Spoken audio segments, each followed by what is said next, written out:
I'll go to China, because in this upcoming administration, we'll have a lot of tough guys towards China. What do you think, what's going to happen with U.S.-China relations? Only economic wars, or maybe something even hotter? First, I have to say, I'm a Sinophile.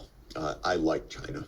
And to say that, Chinese civilization for me is one of the great civilizations of history.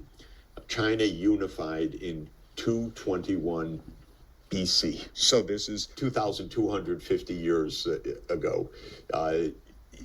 This is a great civilization. China, by the way, had long centuries never attacked its neighbors because they believed in a kind of Confucian harmony among the East Asian countries. So I've studied this at length because scholars have written about this at length, that China, Vietnam, Korea, and Japan had hundreds of years of peace together. Wow, Europe never pulled that off. This region, I would say, never pulled that off. Everyone's always fighting. But China had a way with this idea of harmony and Confucian ideal, that it really did pull it off peacefully. Many American scholars don't even believe it because they can't imagine it. American scholars are raised in the idea that war is inevitable, that conflict is inevitable, that powers always clash. China says, no, we believe in peaceful coexistence. Americans say, no, that's impossible. I see the skepticism all over the place. But from 1368, which was the beginning of the Ming dynasty, the end of the Mongol dynasty, the beginning of the Ming dynasty, to 1839, which was when Britain invaded China in what's called the First Opium War. For that period of nearly 600 years, there was basically peace in East Asia until Europe started to bother them and destabilize the situation. So I like China, and I believe that China's done a great job in the last 40 years. And not only has it done a great job, it's done such a great job that America hates China. Now, this sounds ridiculous. Why would America hate China? Because China became so successful, it's a rival to the United States. If there's one thing America hates, it's a rival. Because America's self-image is, we're number one. We run the world. We're the sole superpower. I say that's ridiculous with all respect, as an American. We are 4.1% of the world population. 4.1%. 335 million Americans. China's 1.4 billion people. We're going to run China. We're going to dominate China. We're going to defeat China. Have a brain, I try to tell my American friends. But they want America first because that's what they learned at the end of the Cold War, that we're the world's sole superpower.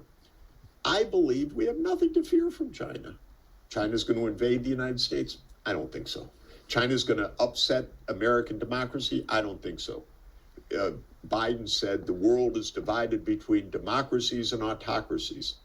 First, anyone who defines the world as a division is on the wrong track because we're all in this together. This is the first point. But second, even if China's an autocracy, which I think is a little bit of a silly one word to describe China's statecraft. But anyway, even if it were, it's no threat to the United States. And by the way, as I said, it would be nice if we were a real democracy. That's another matter. But the point is, China's not a threat to the American political system. China's not a threat to our security. China maybe it's a threat to themselves. I don't think so. I think they're doing a very good job. China's not even a threat to its neighbors, by the way, because, and I say even, because America says, well, they're militarizing the South China Sea. They're putting military installations on coral reefs and atolls in the South China Sea. But why? Why? Because the United States, in its published doctrine, says we have choke points on China's sea lanes. China trades for its energy, and for its food. So China depends for its fundamental security on its sea lanes in the South China Sea and in the Indian Ocean.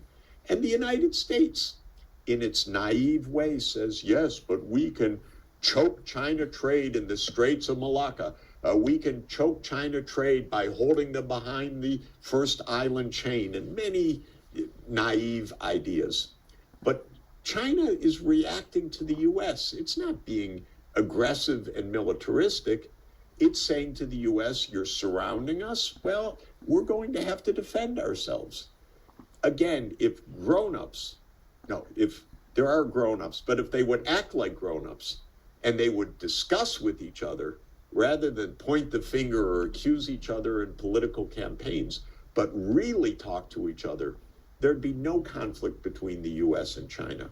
Now, one interesting puzzle that I have, the question is, could the U.S. ever get out of its deep state hegemonic mentality? And I have a hope. It's a strange one, but my hope is yes.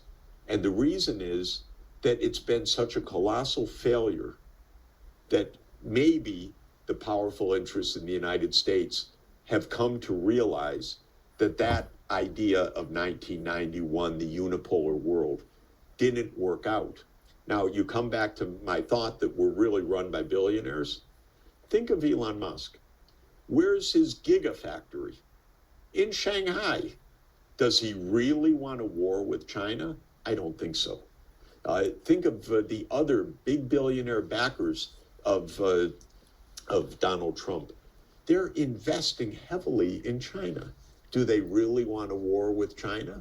So maybe they're the ones that are going to say to the deep state, why don't you get a different approach, one that protects our money, one that protects our interests rather than World War III?